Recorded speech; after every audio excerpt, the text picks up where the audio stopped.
Et bonjour. Aujourd'hui, on va s'occuper du tracteur tondeuse que j'avais ramené la dernière fois. Celui-là qui est tout éclaté. Le petit chef-d'œuvre.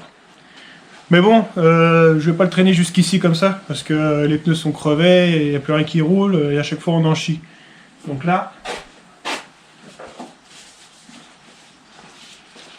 on va le tirer. Allez, go!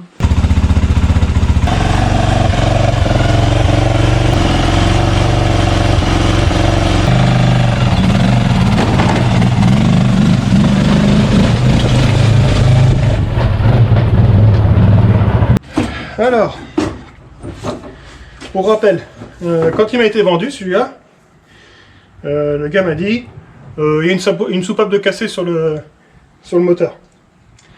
Donc moi je pense pas. Donc on va y regarder. On va voir si c'est ça. Ah, franchement il est pas beau. Il est magnifique. Donc, du coup il est un petit peu cramé. Ouais, comme je vous ai dit la dernière fois, j'ai voulu laisser vite fait. Ouais, il a pris feu.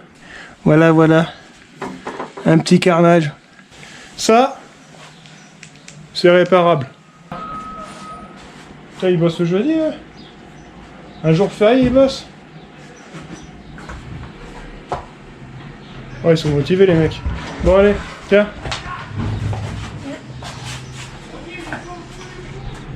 Ah ouais, moi aussi, je suis au bout du bout. Ciao. Ouais, bon, bref. On va enlever le dessus. Mais avant, je voulais vous faire voir un truc. Le gars il m'a dit voilà, la soupape est cassée. Donc quand il n'y a plus de soupape, c'est libre. Là, même avec de l'eau dedans, ça devrait pas faire ça. J'aurais pouvoir le tourner. Donc ça veut dire qu'il y a trop de compression. Bon là il y a de l'eau, forcément il y a trop de compression. Quand on regarde, au niveau de l'huile, l'huile est propre. Comme si elle avait été vidangée. Et alors là, le niveau d'huile, il est beaucoup trop haut. On a un niveau d'huile beaucoup trop haut.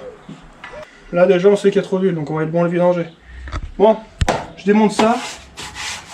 Et on regarde après. Allez. Voilà. Donc là, on a soupape d'admission, soupape d'échappement.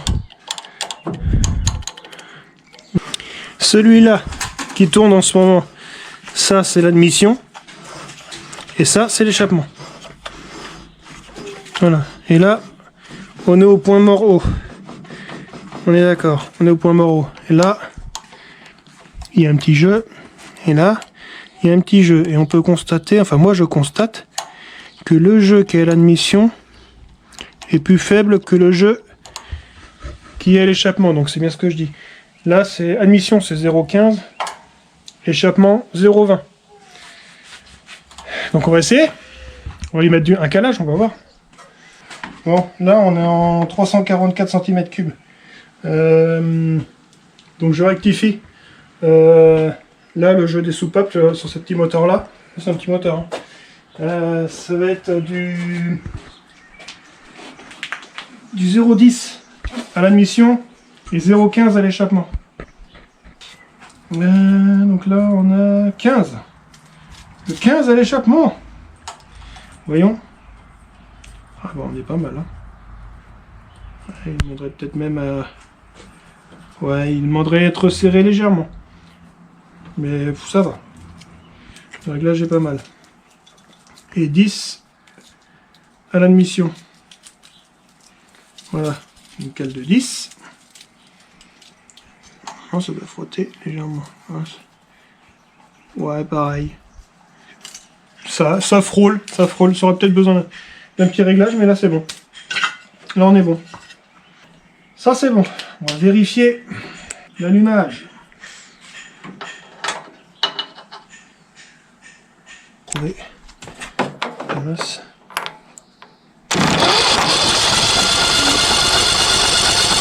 Il y a des étincelles. Donc là c'est bon. Tiens, rien. Alors. Faut que je trouve le trou, chef. Écoute.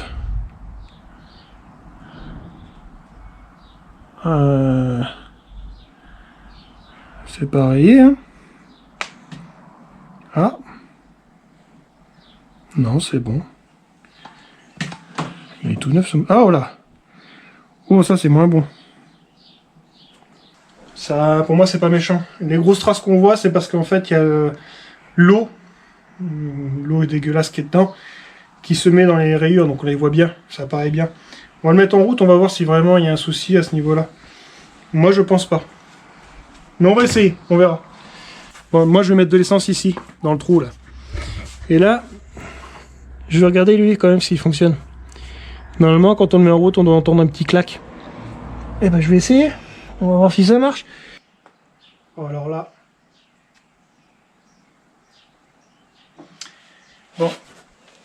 Là, c'est foutu. Là, ça marche pas, ça. Bon, voilà. Je l'ai passé à l'essence. J'ai nettoyé. Là, il marche normalement. Là. Je vais le rebrancher. Et on va le tester, voir. Voyons voir. Est-ce que ça marche? Vas-y, ça y va? Ben voilà. Ça marche. Je vais le rebrancher. Le remettre sur la cuve. Le rebrancher. On va remettre le réservoir provisoirement, comme ça. On va mettre de l'essence dedans et on va essayer de démarrer. Allez. Il veut pas démarrer. On va démonter le moteur. Tu vas savoir faire ça? Ouais. Tu démontes le moteur? Ouais. Bon, allez. Quelques mois plus tard, je reprends le moteur. Donc je vais le démonter. Comme ça, je vais pouvoir vous faire voir comment c'est foutu à l'intérieur. Bon, ça fait un moment que j'ai laissé en plan celui-là. C'est bon ça? Oui, c'est bon.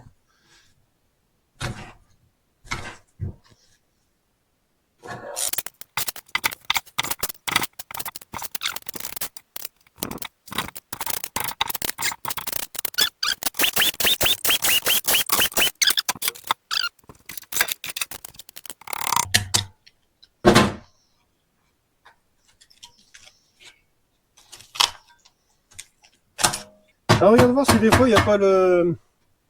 Ah, comment ça s'appelle? Je sais pas mes mots. Non, non, non, non. Ah, le... Non, non, non, non, non, non. Laisse-moi réfléchir au truc là. Le solénoïde. C'est quoi ça? C'est le boîtier qui enclenche le démarreur. Le petit boîtier noir. Le boîtier noir avec deux broches. Ça doit se trouver dans le compartiment moteur. Si ça se trouve, il y est pas. Parce que bon. C'est là que j'ai démonté, que j'ai foutu à la benne, et il n'y en avait pas dessus. Il avait été démonté. Alors, voyons voir. Ouh là là là là, il y a plein de pièces qui servent à rien là-dedans. Bon, on va faire un petit tour du propriétaire. Petite explication. Bon, déjà, il n'y a pas de morceaux, il n'y a rien. Le carter, il est un peu sale, mais c'est tout. Ok. Bon, la pâte noire, c'est que ça a déjà été démonté. Voilà. Alors, petite explication. C'est pas compliqué. En dessous, là, ça, ce que l'on voit juste là, là, ça, c'est les queues de soupape. Ça traverse ici. Ça revient ici. Voilà. Donc ça, c'est l'entraînement. En gros, c'est ce qui fait quand on le tourne. Ça tourne au niveau des soupapes là-bas. Là, j'arrive pas à le tourner la main, forcément. Ça, cette pièce-là, ceci est le régulateur. C'est ce qui fait des fois quand le carburateur a des problèmes, qu'il est bouché, que les gicleurs sont bouchés, des fois il démarre et il régule. C'est lui qui fait la régulation. Lui, il se promène à l'intérieur là et il régule. Quand ça va se mettre à tourner, plus ou moins vite, c'est ces paliers qui vont se lever et qui vont pousser le petit téton qui est au bout. Ce téton va appuyer sur la palette qui est ici et va réguler le moteur. Voilà. Ça va le pousser et ça va faire la régulation. Ensuite, ici, là, on a un point. Donc ce point-là correspond au point qui est là. On ne voit pas bien là. Petite lampe. Là, il y a un point. Donc, ce fameux point coïncide avec ce point-là. Voilà, tout le temps. Quand on le démonte et qu'on le remonte, on les met ensemble.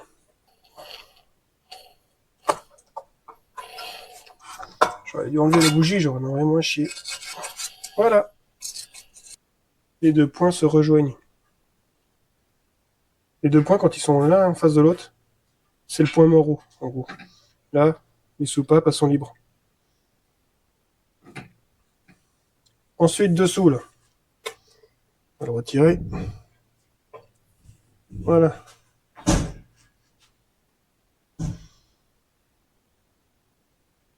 Bon, ça, c'est les paliers, ils sont pas en mauvais état. Hein. Ils sont pas abîmés, rien. Non, ils sont pas abîmés. Ils sont en bon état, pas rayés, rien, ils sont en très bon état. Et là, c'est pareil. Donc ça se démonte. Hein. Ça, c'est les poussoirs. Voilà. C'est les poussoirs qui font que ça pousse sur le culbuteur. Et il y a encore une tige entre les deux. Là, il y a le poussoir qui est creux. Quand je démonte, voilà. Là, il y a un petit emplacement. Donc là, il y a la... Oh, je sais pas trop comment on appelle ça. C'est une tige qui fait poussoir. C'est un poussoir, hein, tout simplement. Voilà. L'autre, c'est pareil. Hein. Même système. Il y a un poussoir devant. Et alors là, la pièce qui nous intéresse, c'est souvent fois celle-là qui pète. C'est celle-là. Souvent, des fois, quand les moteurs ils compressent de trop, c'est cette pièce-là qui pète, qui se retrouve dans le moteur. Donc lui, en tournant, en fait, quand il va tourner, que le moteur aura démarré, il va se libérer. Parce que là, en fait, ce qui se passe, c'est qu'il y a une petite languette. C'est au-dessus, on le voit là. C'est embuté, là. Je ne vais pas bien voir. Là, ici, sur cette pièce-là, c'est une pièce qui est amovible. Elle se positionne ici. Elle se positionne là. Pour justement décompresser. Cette pièce-là va venir coulisser. Et quand lui va tourner, lui va faire des compressions. Donc là, il va décompresser. Et quand le moteur va être démarré, qui va tourner librement, il va tourner à son rythme normal, à son régime normal, cette pièce-là va venir se libérer. Et là, on va se retrouver avec un morceau plat. Et là, on le voit. Hein. Là, c'est plat. Et là, c'est arrondi. Ce qui fait qu'ici, on a une butée. Quand cette pièce-là est libérée, il n'y a plus de butée. Et lui, il se remet en compression, en gros. Donc ça, cette pièce-là, elle sert pour décompresser le moteur, légèrement, hein, pas grand-chose, hein, parce qu'il faut que le moteur puisse démarrer. S'il est complètement décompressé, il ne démarrera pas. Donc c'est pour l'aider à la compression. Donc là, il va être décompressé, légèrement. Le moteur va péter et démarrer. Et une fois démarré, cette pièce-là va venir se libérer en mouvement. Tac. On se retrouve sur le plat. Et là, du coup, le moteur a sa compression normale. Sinon, le démarreur ne pourrait pas l'entraîner normalement. Et souvent de fois, quand cette pièce-là est pétée, le moteur a du mal à démarrer. Le démarreur n'arrive pas à l'envoyer. Et il bloque. Et c'est à cause de cette pièce-là, souvent de fois. Donc là, le moteur, c'est ce qu'il me fait. Hein. C'est le problème qu'il a. Mais la pièce n'est pas cassée. Donc le problème vient pas de là. Ça viendrait plus du démarreur qui aurait un souci. Le point qui est là, sur ce point-là, ça c'est le repère. Tac, ça rentre tout seul. Et dans cette pièce-là, si on insiste que cette pièce-là est cassée, et qu'on insiste à démarrer le moteur, je vous le dis parce que j'ai déjà fait. J'ai déjà fait l'erreur. À l'époque, je savais pas, je connaissais rien au moteur. J'insistais, il démarrait, il marchait très bien. Hein. Et cette pièce-là, à un moment donné, bon, bah, elle est venue se mettre dans tous ses engrenages. Ça m'a tordu cette pièce-là. Ça a pété le fond du carter. Tout était broyé à l'intérieur, il n'y avait plus rien à faire, le moteur est mort. Voilà. Donc lui, on le prend, on le remet là. Donc là, on peut constater que tout est bon.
Voilà.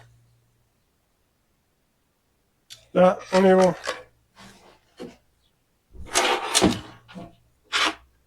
Bon. Là, ce que je vais faire, je vais démonter le carburateur. Parce que lui, il fonctionne pas. Je démonte. Je nettoie. Je remonte. Et après, on fait un test.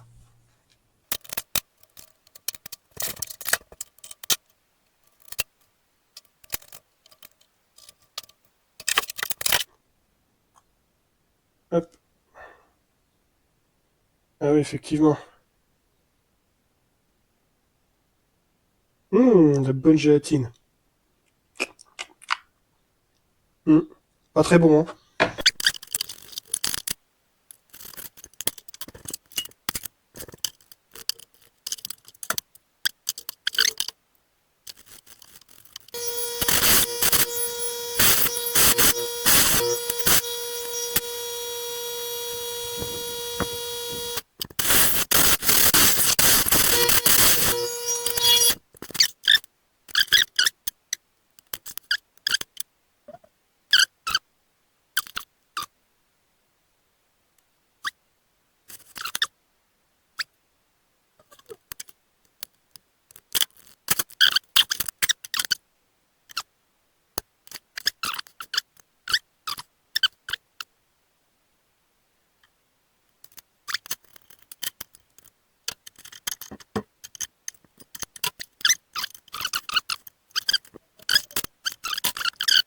Voilà, il est remonté, il est tout beau, il est tout propre. Allez, c'est parti. Bon, bah, il démarre, hein. Après, il faut l'accélérer un peu. Faut mettre le starter, tout ça. On n'a pas... oui, et il faut aussi mettre de l'essence. Normal.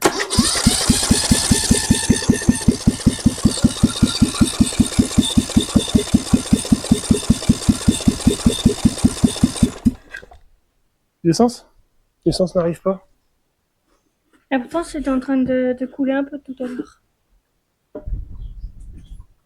Ah, là, ça arrive. Je le tiens comme ça? Oui. On va couper cette pince. Merde.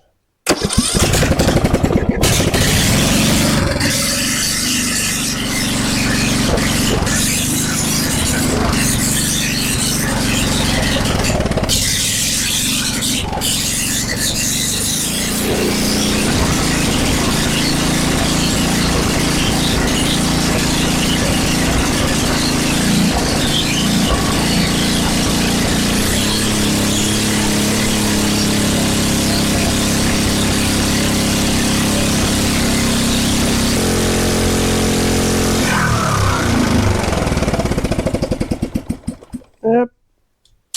Ben voilà, ça marche. Impeccable. Bon, bah... Lui, là... il fonctionne. Bon, il y aura peut-être encore un petit réglage carbu, et le carbu, j'ai nettoyé vite fait, hein. J'ai pas fait dans le détail. Donc, au pire, je le passerai au bac à ultrasons. C'est vraiment, il y a un problème à ce niveau-là. Mais là, il fonctionne. Il a toujours tendance un petit peu à forcer quand je mets le jus dessus, mais il marche quand même beaucoup mieux. Alors je sais pas, je pense qu'il devait y avoir un problème de masse, et je viens de m'apercevoir que là, j'ai un câble qui doit être coupé parce qu'il n'y a pas de contact. Donc je pense que le câble de masse là, que j'ai utilisé, il est coupé entre les deux. Donc ça y fait pas aussi, ça aide pas quoi. Donc lui il fonctionne, pas de souci. Le moteur fonctionne bien et à mon avis il a pas beaucoup fonctionné parce que dedans c'est quand même relativement propre, net, à part des micro rayures au niveau du cylindre. Pas méchant, hein. C'est ça on les retrouve dans des autres moteurs aussi. Hein. C'est pas méchant, on voit pas trop de traces d'usure. Bon bah ça c'est encore un moteur qui va aller avec ses frères là. Il y en a déjà deux. Celui-là fonctionne très bien. C'est un des tracteurs que j'ai ramené là, que j'ai démonté vite fait. Il est même pas passé dans les vidéos celui-là. J'ai ramené, je l'ai dépoilé et j'ai récupéré le moteur qui lui fonctionne. Lui, c'est un moteur qui était tout seul, que j'ai acheté seul. Il n'y avait pas de tracteur avec. On savait pas s'il fonctionnait. Il fonctionne, pas de problème, il marche très bien. Voilà. Et celui-là là-bas, bah, celui-là, il marche aussi. Hein. Alors du coup, ça me fait des moteurs 12.5. Celui-là, c'est pareil. Bah, c'est un 12.5 aussi. D'ailleurs, j'avais pas fait gaffe, mais là, c'est les deux mêmes. 12.5, 12.5 et l'autre, il doit être un peu plus petit. Je sais plus, j'avais regardé, je sais plus combien il fait. Ça doit être un 11, celui-là, je pense. Bon, bref, en attendant, moi, quand j'ai les tracteurs tondeuses, je sais que j'ai le moteur qui lâche. Je m'embête même pas à le réparer, à moins que ce soit juste un problème de carbu. Mais s'il y a un autre problème, que j'ai un soupçon sur autre chose, je change le moteur direct. Je le mets en lieu et place. Il y a juste à modifier au niveau des pots d'échappement, généralement. Donc je remets le pot d'échappement d'origine avec ce moteur-là. Ça se monte très bien, il n'y a pas de problème. Et alors lui, j'avais un sérieux doute justement sur le problème de décompression. On l'a vérifié, il n'y a pas de problème. Valait mieux le vérifier quand même, parce qu'on sait jamais. Si je le vérifie pas et que c'était bien ça le problème, il aurait fini par péter, ce serait dommage. Alors que c'est facile à réparer. Enfin, à réparer, on change la pièce, c'est terminé, hein. Ça se démonte tout seul, hein. Y a pas de souci là-dessus. Voilà, bon bah sur ce, hein. Au prochain tracteur, d'ailleurs, au prochain tracteur, je vais te faire voir l'autre. Je te fais voir celui que j'ai rentré. Là, j'ai encore celui-là à m'occuper. Celui-là, bon, c'est un moteur bicylindre. Donc celui-là, il va être sympa celui-là. Il va pas être mal. Bon, le siège est fatigué aussi, mais bon, c'est pas grave. L'autre, il est fatigué aussi, le siège. Donc, bon, les sièges sont fatigués, là, mais c'est pas grave. Lui, je m'en occuperai un de ces jours, je sais pas quand. Et lui, je vais m'en occuper bientôt. Parce que celui-là, c'est un monocylindre. Bon, il est un peu fatigué, capot, il a pris cher. Voilà, 11 chevaux. Bon, un vieux Breguet Stratton, hein. Mais bon, il fonctionne. J'ai essayé, il fonctionne. Donc je vais faire un nettoyage carbu, régler le problème de la fuite d'huile là au niveau de. Bah, c'est simple, hein, c'est au niveau de la jauge qui est ici. C'est au niveau de cette jauge là, ça fuit ici. Non, c'est pas très grave. Et après, j'ai le carter là qui est un peu enfoncé. Du coup, j'ai une lame qui est bloquée. Une fois que j'aurai refait tout ça, je détors. Parce qu'il est tordu. Je sais pas pourquoi il est tordu comme ça d'ailleurs. Je le remets en état, ça va repartir. Celui-là, il sera pour mon fils. Voilà. Bon, bah, sur ce, au prochain tracteur. Celui-là. Allez, ciao.